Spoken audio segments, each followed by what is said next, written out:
There's a widely held belief that God helps those who help themselves.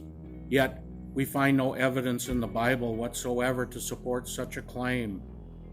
For those of us in addiction to substances and activities, the idea of self-help is no longer an option. Our only hope is to call out to God, for God helps those who come to the end of themselves, and for salvation and from the freedom of the bondage of addiction. Addictions are at epidemic proportions.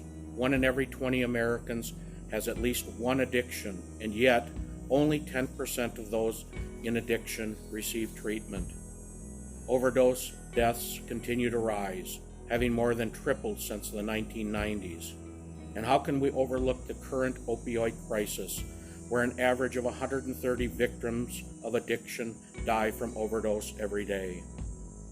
There appears hope as more and more professionals and treatment centers are recognizing Christian spiritual intervention as part of an integrated treatment program. Spiritual recovery is now the most sought-after treatment option for those coming out of addiction, just as it was for me, as I found spiritual growth was the key to unlocking the chains that bind us into addiction.